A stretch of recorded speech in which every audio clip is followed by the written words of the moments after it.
好来，乡亲啊，继续要来看是这个中华职棒32年下半球季的冠军出炉了。昨暝这个统一狮队伫新庄，甲这个富邦悍将来对战。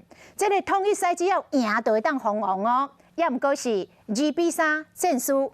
随后你加在另外一场伫高雄的比赛，这个味全龙的打击是大爆发，以11-2拍败掉中信兄弟，帮助这个统一狮摕下冠军。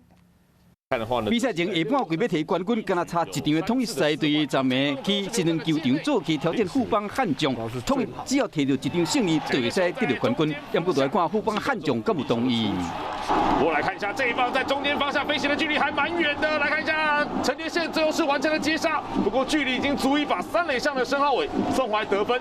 第3局下半局，富邦挖靠王敬栋的牺牲打胜得1分，所来第4局甲第5局嘛各攻1分，取得3分的领先到第9局。球场关门，富邦投手这个时搬一个小局场。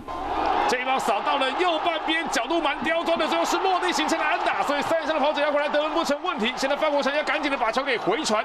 统一串联安打拍回2分，真无奈无多改变局面，最后以3-2输富邦。是要红红队看丁清湖的两场大战。最近表现让人赞叹的味全，小将为头一局就开始展开攻势。 这球打到了3垒方向，再一手接到之后传2垒，封杀出局。这时候哇，传到界外区去了，因此郭天信开始往本垒跑。先得分的味全伫第2局下半局攻占吴安瑞、吴东阳各攻1个。